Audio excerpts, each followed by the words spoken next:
Olá, estamos iniciando mais um Universidade Aberta. Depois de um tempo em licença maternidade, eu voltei para apresentar o nosso programa nesse formato diferente, adaptado aos tempos que estamos vivendo. No meu retorno à Universidade Aberta Especial, vamos conversar sobre um projeto que vem mudando a vida de muitas crianças e nesse ano atípico de pandemia também precisou se reinventar. Mas antes de conversar sobre esse assunto, vamos conferir mais uma edição do nosso quadro Descomplica, que hoje fala sobre relatório. Se você ainda está na faculdade e não sabe o que é um relatório, fique tranquilo que o Descomplica de hoje vai te ajudar. O relatório é um trabalho exclusivamente descritivo. Ele explica o andamento de uma pesquisa ou projeto sem apresentar a opinião, a análise ou as reflexões do autor. Essa produção costuma ser realizada após pesquisas científicas e aulas em campo. Quem faz a iniciação científica normalmente apresenta relatórios como forma de pedir à universidade um financiamento para o projeto. O relatório deve contar com uma linguagem formal e técnica quando necessário, porém deve ser objetiva. E se liga nessa dica, enquanto você estiver efetivamente na atividade, lembre-se de anotar todos os pontos relevantes e todas as informações mais importantes para a elaboração do documento. E aí, o Descomplica de hoje te ajudou? Espero todos vocês na próxima semana. Até mais! Obrigada, Vitão! Depois de aprendermos um pouco mais sobre mais um termo acadêmico, vamos voltar ao nosso assunto de hoje. Acredito que você já ouviu falar em grupo de risco, não é mesmo? Agora, em tempos de pandemia, esse nome foi utilizado para as pessoas que têm maior chance de evoluir com quadros mais graves da Covid-19. Dentre todas as pessoas que fazem parte do grupo de risco, estão os diabéticos. São pessoas que devem ter um cuidado ainda maior nesses tempos de pandemia. E o assunto que nós vamos conversar hoje é sobre um projeto que faz a diferença na vida de muitas crianças com diabetes de toda a nossa região. Ficou curioso para saber o que esse programa faz? Então fique ligado que o Universidade Aberta está só começando.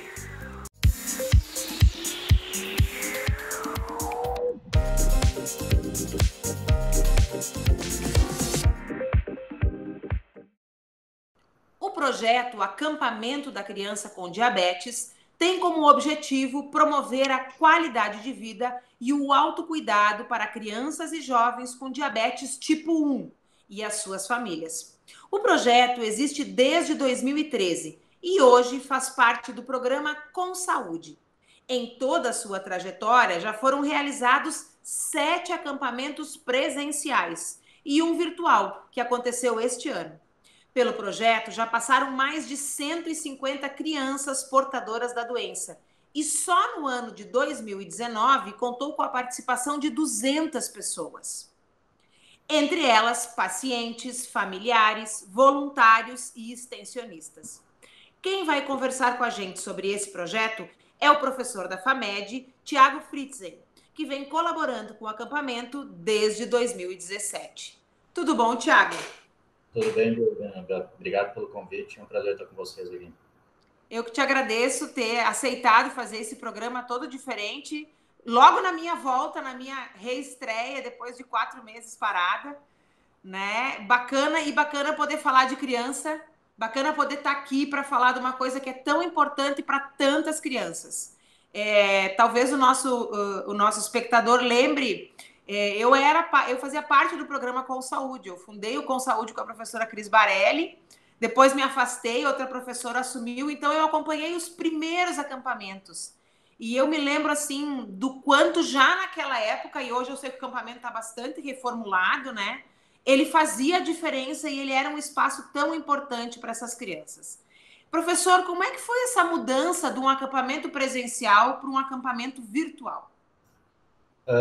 Bom, na verdade, fazendo só uma pequena correção, eu participo do acampamento desde o primeiro projeto piloto. Em 2017 e 2018, eu voltei daí como professor, depois da minha finalização da graduação, e aí entrei na coordenação também. Então, eu cresci junto com o projeto e... que bacana! É muito interessante, porque hoje, realmente, como tu colocou, ele tem uma dimensão que a gente, nem os mais otimistas, imaginavam, né? Em relação a esse ano, tudo é diferente, né? Tem algumas pessoas trazendo o termo novo normal. Eu, particularmente, não gosto, eu quero o antigo normal de volta. Mas a gente teve que o compromisso com essas famílias, no momento de afastamento presencial, a gente tentou aproximar as famílias para que eles sentissem que o projeto segue e para que também se sentissem assistidos no momento talvez de maior desafio da vida dessas crianças, por ficarem em casa, dificuldade de controle e tudo mais. Então, foi um envolvimento enorme de todos os professores, os alunos voluntários, os bolsistas, para que a gente criasse um método que funcionasse, que fosse atrativo para as crianças e que a gente pudesse levar, de certa forma, um acampamento para dentro da casa deles. Então, nós fizemos atividades das mais diversas áreas, nutrição, artes cênicas, arte-terapia, meditação, educação física, montagem de barraca na casa das crianças, olha que extraordinário. Barraca, e tudo isso tentando trazer aquela nossa bandeira principal, que é conhecimento de forma lúdica, né?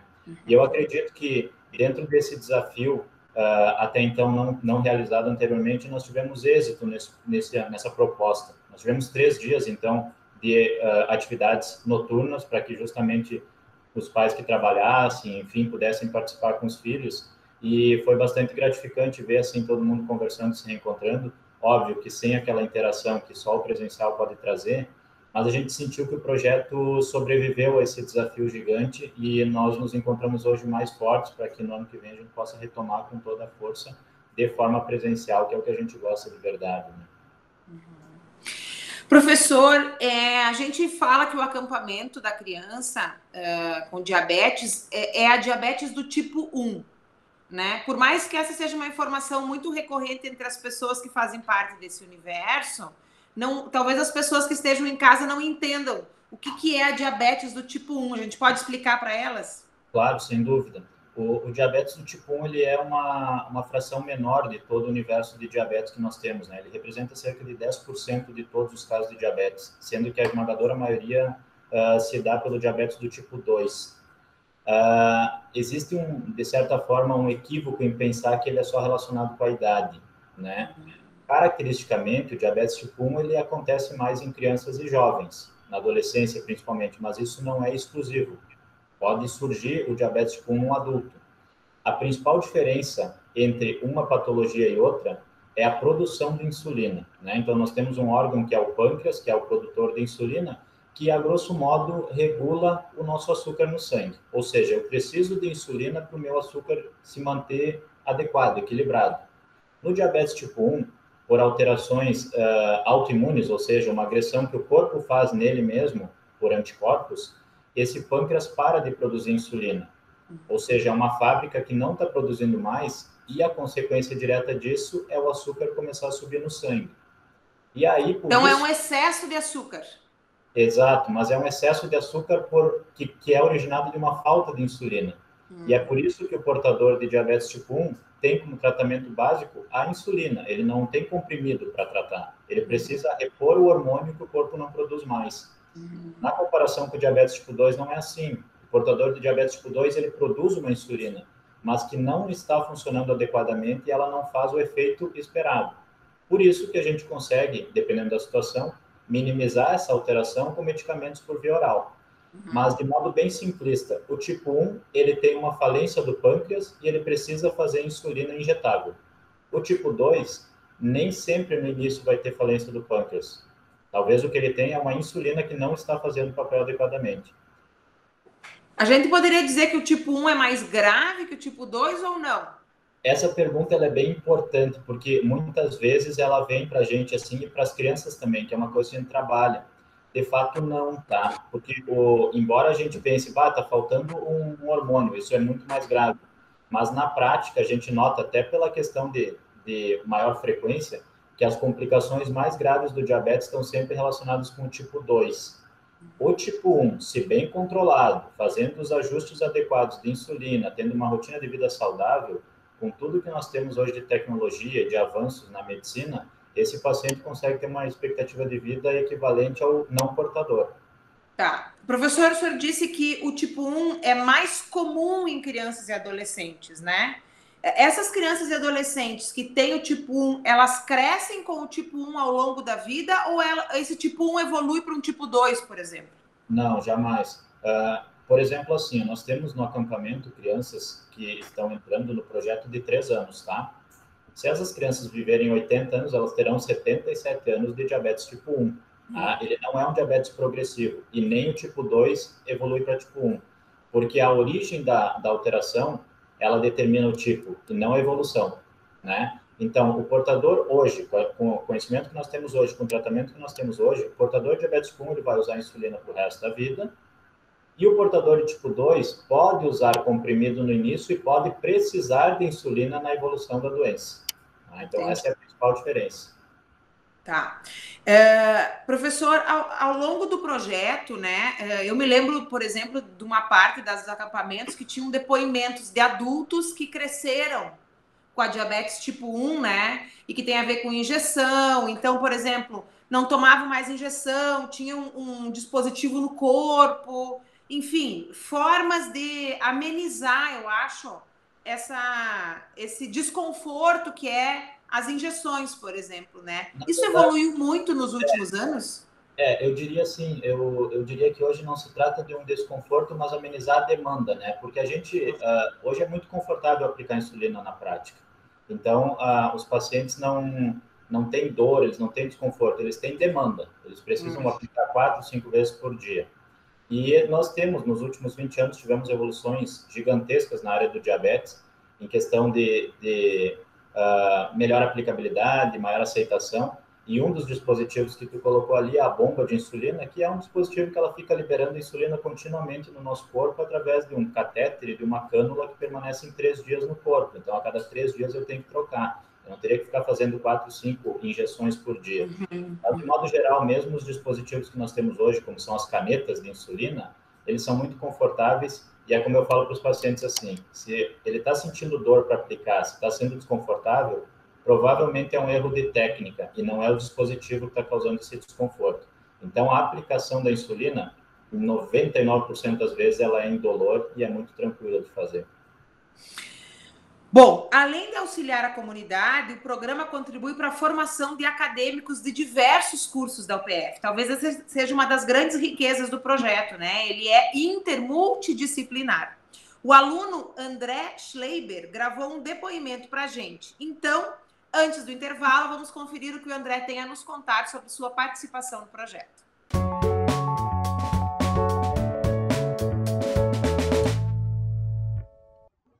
O projeto Acampamento da Criança com Diabetes é um projeto de permanente cuidado. Nos preocupamos e desenvolvemos atividades durante todo o ano. Buscamos não deixar os participantes desassistidos. É um projeto com inscrição e participação gratuitas, em que todas as crianças e adolescentes na faixa etária adequada podem participar juntamente com suas famílias. Conseguimos juntar participantes de todo o sul do Brasil. Há um compartilhamento de informações e experiências sem igual, pois muitas crianças não conhecem outras portadoras de diabetes antes da participação no projeto. Com isso, a criança acaba se aceitando melhor e aceitando melhor seu tratamento, por fazer parte de um grupo, não se sentindo mais tão solitário.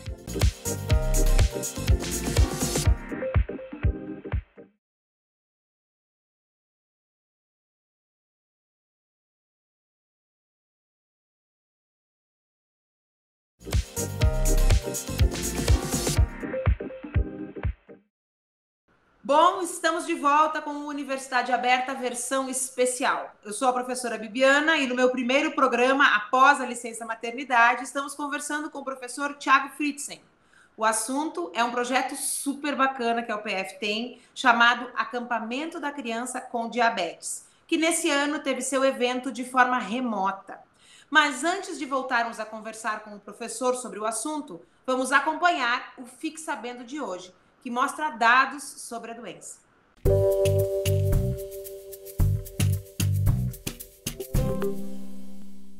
Quando falamos em ranking, logo pensamos no topo, mas nem todos são positivos. Este é o caso do ranking mundial de crianças e adolescentes com diabetes. O Brasil ocupa o 3º lugar, perdendo apenas para os Estados Unidos e a Índia. No país, são mais de 98 mil crianças e adolescentes diagnosticados com diabetes tipo 1 a cada ano. 9 milhões de brasileiros estão com diabetes. Isso corresponde a mais de 6% da população. Nos últimos 2 anos, o Brasil teve aumento de 31% de diabéticos. Pesquisa revela que, se continuarmos nesse ritmo, em 2030 serão 578 milhões de diabéticos no mundo e, em 2045, 700 milhões. Professora, eu estava falando a chamada e me dei por conta que uma vez a gente dizia criança diabética. E agora a gente diz criança com diabetes. Qual é a diferença? Na verdade, essa terminologia ela começou a ser sugerida através de artigos científicos, tá? Porque justamente para não rotular não só a criança, mas o diabético, né? Hoje, tecnicamente falando, nós não temos mais o termo diabético em artigos e tudo mais. A gente tem o portador de diabetes ou o paciente com diabetes. Então, isso também entrou no nosso lema do acampamento, que lá no início era acampamento da criança diabética, e hoje não, ela é uma criança com diabetes, porque a doença não resume o que ela é apenas um dos espectros de um ser humano que tem todas as nuances dele. Então, ela é uma portadora de diabetes, como ela pode ser hipertensa, como pode ter qualquer outro tipo de alteração, mas aquilo não resume a pessoa, né? Diabetes tem cura? É uma pergunta, ela é uma armadilha. O tipo 1 não, tá? O tipo 1 não. O tipo 2, a gente poderia dizer que tem cura para pacientes obesos que têm indicação de cirurgia bariátrica e que fazem a bariátrica precocemente. Esses pacientes podem reverter, mas existe um prazo limite para isso, né? Então, de modo geral, o diabetes não tem cura, é uma doença crônica, salvo exceções para o tipo 2. Qual é o papel do acampamento na vida dessas crianças? Porque o acampamento, ele dura 3 dias, mas ele tem muitas ações ao longo do ano. Como é que isso funciona e em que sentido o acampamento trabalha, professor? O projeto ele é um projeto de permanente cuidado da criança com diabetes e, como tu bem colocou, o acampamento em si ele é a cereja do bolo, né? Nós temos outros 3 encontros anuais com as famílias, nos quais a gente faz almoços num domingo lá e vai falar sobre diabetes e sobre educação em diabetes. Eu acho que o principal ganho para as famílias quando participam é desconstruir mitos, porque elas vêm com muitas coisas que elas escutam de fora, enfim, e elas notam, principalmente as crianças, elas criam aquela imagem de que elas são únicas no mundo, elas não têm a vivência de que outras crianças sentam lá também fazer insulina, fazer o teste do dedo, e elas se sentem muito diferentes nesse universo, né?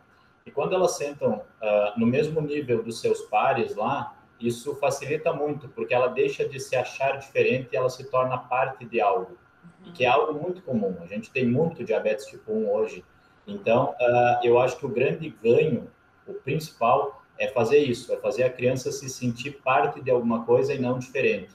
E os ganhos secundários são as relações entre as famílias. Hoje nós temos rede de apoio, que as próprias mães se ajudam, trocam insumos quando faltam. E, obviamente, o papel da instituição, juntamente com o Hospital São Vicente e Paulo, lá no Clube Internacional, que são os parceiros, é promover conhecimento, né, formação técnica dos nossos acadêmicos.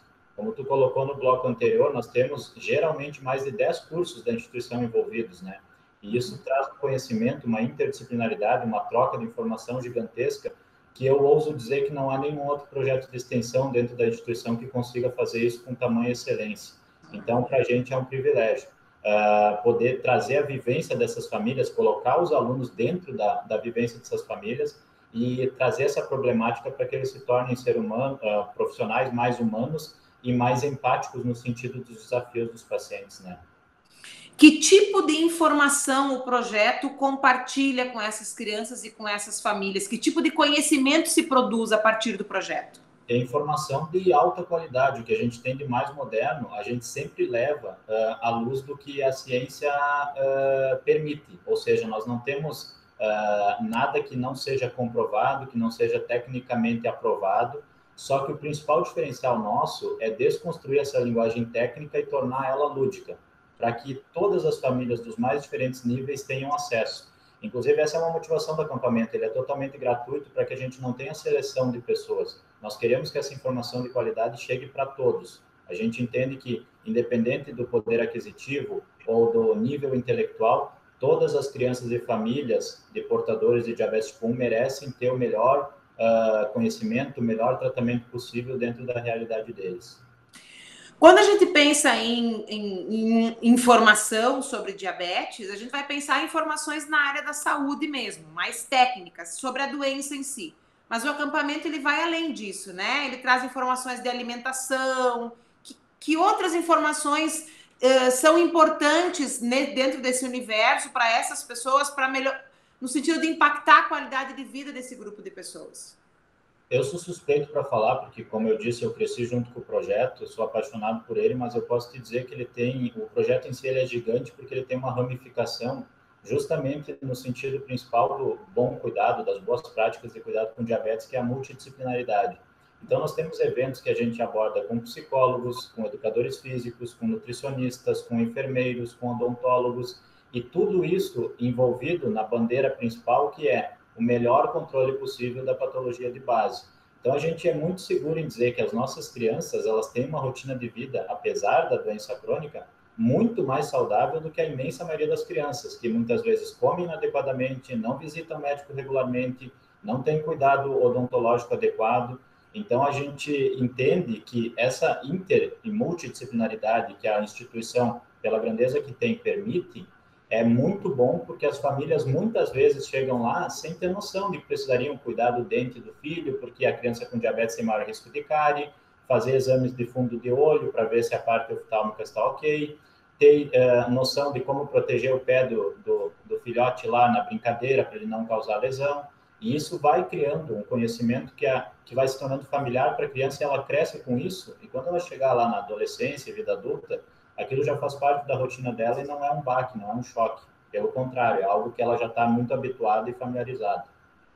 Isso que eu queria perguntar, professor, a criança com diabetes, ela tem uma vida normal, ela pode ter uma vida normal? Assim, dentro da...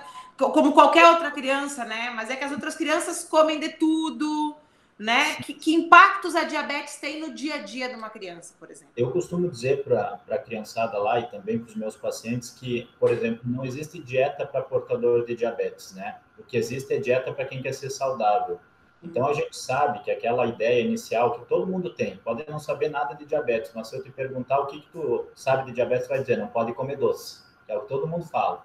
Que é uma meia-verdade, porque a gente sabe que pacientes com autoconhecimento, que fazem contagem de carboidrato, eles podem comer os doces da forma que quiserem lá e corrigir adequadamente e está tudo bem. Então, as crianças têm sim uma rotina de vida normal, devem ter, isso deve ser estimulado, elas não devem ser tratadas diferentes, não devem comer separado na escola, não devem deixar de fazer uma determinada atividade física por ter diabetes. Agora, como a gente sempre coloca, o diabetes sempre tem que vir em primeiro lugar. Eu tenho que ver como é que está a minha glicemia, eu tenho que controlar ela para daí eu me permitir buscar as outras coisas. Mas a rotina de vida é normal, salvo o momento que eu tenho que fazer o teste, eu tenho que aplicar insulina, né? Agora, também, professor, eu fico pensando, uma criança, por exemplo, que faz parte desse grupo, né, que frequenta o acampamento, que tem esse acompanhamento, essa rede de cuidados, né, além, claro, da rede familiar e tal, a médio e longo prazo, ela vai aprender a contar, por exemplo, os seus carboidratos e ter uma vida mais normal. Sim. A pergunta é, essa alimentação, esses cuidados com a questão física, isso pode reduzir, por exemplo, a necessidade de insulina no organismo? Não diria reduzir a necessidade de insulina, porque determina o nível de insulina é a fase da vida, né? A gente tem o adolescente precisando mais, o adulto menos, mas sem dúvida reduzir drasticamente o risco de complicações. Perda de visão, infarto, falência renal, risco de amputação, que são aquelas coisas drásticas que acontecem. Então, nosso motivador é esse, é diminuir risco de complicação. A quantidade de insulina, ela é muito variável de paciente para paciente e ela deve ser dada para se atingir o controle adequado. Então, não existe um limite máximo de insulina, né? Existe o limite do controle.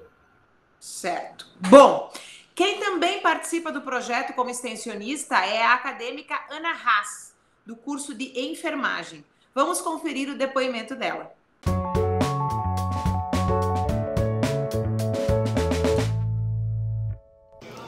benefício do projeto para a comunidade, eu acredito que seja o conhecimento e a aceitação, porque quando a criança ela consegue se aceitar, ela consegue se entender, ela faz com que os outros entendam melhor ela. Então, quando a gente pega uma criança que ela não se aceita, que ela tem dificuldades assim com o tratamento, e a gente ensina ela de forma lúdica, ensina os pais também, é todo um trabalho envolvido nisso. Então, quando ela se aceita, ela consegue passar para os outros aquilo, ela consegue explicar para eles o que a condição dela é. E ela se aceitando melhor, os outros aceitam ela também. Professor, eu quero agradecer profundamente tu vires aqui dedicar esse tempo para compartilhar esse projeto tão bacana da universidade conosco, né? A gente espera que através do UniAberta outras famílias e pessoas que conheçam ou que tenham crianças, né, com diabetes possam se interessar e se engajar esse grupo que a cada ano cresce mais, né? Cada vez que eu escuto falar do projeto, eu vejo que tem mais e mais famílias engajadas. Então, a gente fica torcendo para que nós possamos, de alguma maneira, também ser uma ponte até esse público, né? E estar contribuindo com vocês de alguma maneira. Imagina, eu agradeço imensamente o convite. Estou sempre à disposição para falar do projeto. A gente costuma dizer que ele é o nosso projeto de vida, então, para a gente é um prazer falar sobre ele. Muito obrigado pelo convite, Viviane. Bom, se você gostou do nosso programa, pode assistir de novo na íntegra no nosso canal do YouTube. Na semana que vem, vamos conversar sobre mais um projeto de extensão ou de pesquisa aqui da UPF, que de alguma forma vem auxiliando a comunidade durante esse tempo de pandemia. Eu espero você. Até lá!